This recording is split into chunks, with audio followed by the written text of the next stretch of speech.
Swastiastu. Perkenalkan, nama saya Kak Delistia Prastia Dewi, saya nomor absen 14 dari kelas 11 MIPA 2. Pada kesempatan kali ini, saya akan memaparkan jawaban dari 2 pertanyaan terkait film pendek yang berjudul Kasih Ibu. Baik, untuk pertanyaan yang pertama, terkait dengan pesan yang terdapat dalam film pendek tersebut, berikanlah pendapat apa sebenarnya kewajiban kita sebagai seorang anak dalam agama Hindu dan kenapa kita wajib melakukan itu. Baik, pesan yang terdapat dalam film pendek yang berjudul Kasih Ibu tersebut, ingatlah segala pengorbanan yang telah Ibu berikan kepada kita. Jangan sesekali kita mengabaikan ataupun mengacuhkan seorang ibu, apalagi kedua orang tua kita.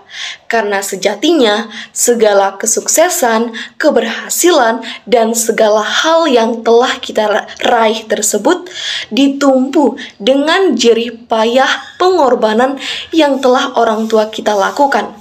Mereka telah melakukan swadarman dengan penuh usaha, dengan penuh keikhlasan, dan penuh kerja keras hanya demi kebahagiaan anaknya. Oleh karena itu, jangan sesekali kita mengabaikan ataupun tidak memerdulikan kedua orang tua kita. Seharusnya kita senantiasa berbakti kepada kedua orang tua kita dan berikanlah kebahagiaan kepada mereka. Kewajiban kita sebagai seorang anak dalam agama Hindu pada dasarnya disebutkan dalam Bhagawan Dwija 2010, seorang anak adalah ia yang menyelamatkan roh kedua orang tuanya dari api neraka. Oleh karena itu, seorang anak wajib untuk memberikan kebahagiaan kepada kedua orang tuanya dan wajib menjadi anak yang suputra, yakni anak yang berbudi pekerti yang luhur, yang mulia, bertanggung jawab terhadap kedua orang tua dan leluhurnya, dan anak yang senantiasa menjaga, merawat, dan mengasihi orang tuanya, serta membalas segala pengorbanan orang tuanya dengan senantiasa berbakti dan memberikan kebahagiaan kepada orang tuanya. Mengapa kita wajib untuk melakukan hal tersebut? Karena yang pertama, hal ini diceritakan dalam kitab Chanakya Niti Sastra, kitab Adiparwa, maupun dalam kitab Mahabharata, bahwasanya sejatinya kita wajib menjadi anak yang suputra untuk menyelamatkan roh kedua orang tua kita dari api neraka. Yang kedua, dengan menjadi anak yang suputra, kita bisa membalas budi kedua orang tua kita dan menciptakan yang namanya sumber kebahagiaan kepada mereka.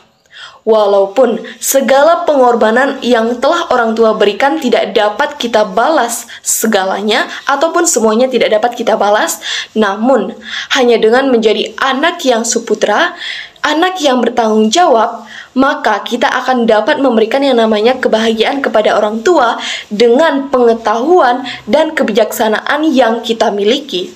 Yang ketiga, apabila kita menjadi anak yang suputra dan memenuhi segala kewajiban kita, maka kita akan dapat berperan besar dalam menciptakan yang namanya keharmonisan dalam keluarga Sukinah. Dan yang terakhir, kita wajib menjadi anak yang suputra dan berbakti kepada orang tua karena nantinya kita akan mendapatkan pahala seperti yang terdapat dalam kitab Saramusjaya. Terdapat 4 pahala yang nantinya akan kita dapatkan. Yang pertama yakni kirti. Kita akan mendapatkan doa dan pujian serta kerahayuan akibat kita telah berbakti dan menjadi anak yang suputra. Yang kedua, ayusa atau berumur panjang. Yang ketiga, bala. Kita akan mendapat kekuatan dari kedua orang tua kita akibat kita menjadi anak yang berbakti dan menjadi anak yang suputra.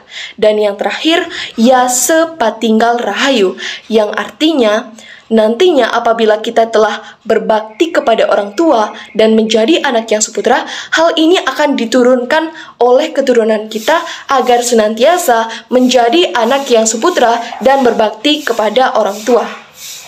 Oleh karena itu, kita sebagai seorang anak wajib untuk menjadi anak yang suputra dan berbakti kepada orang tua.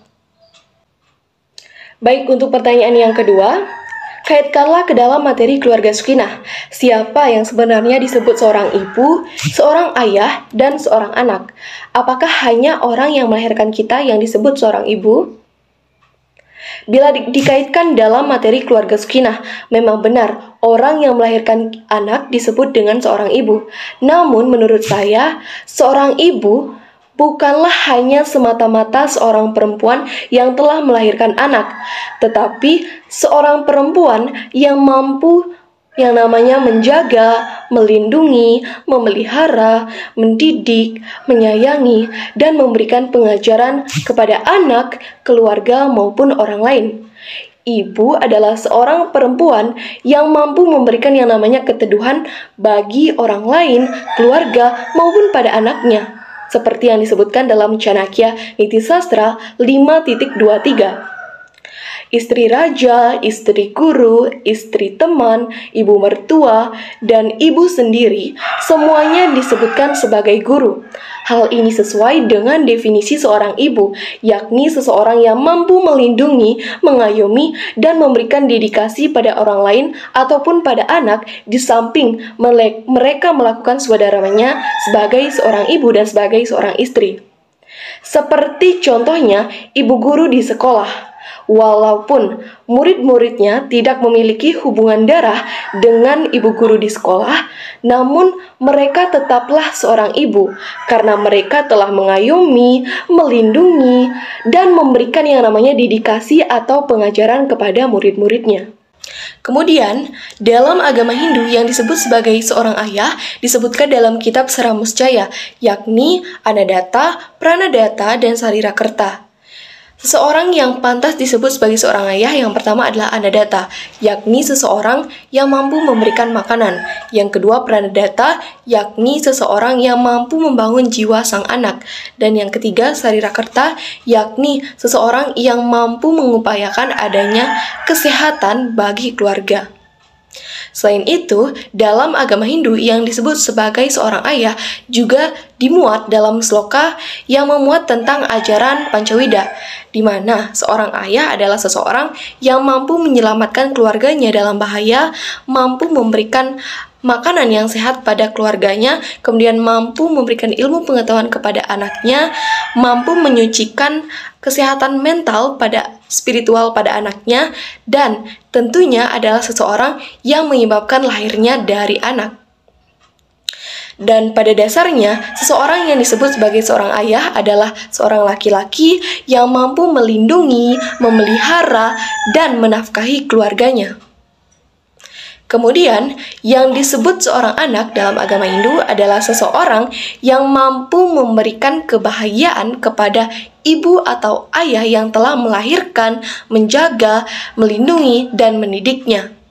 Dengan apa yang telah diberikan oleh ibu dan ayah kepada anak, anak adalah seseorang yang mampu menjadi seorang suputra atau anak yang mulia yang mengantarkan orang tuanya ke arah kedamaian, keteduhan, dan kebahagiaan.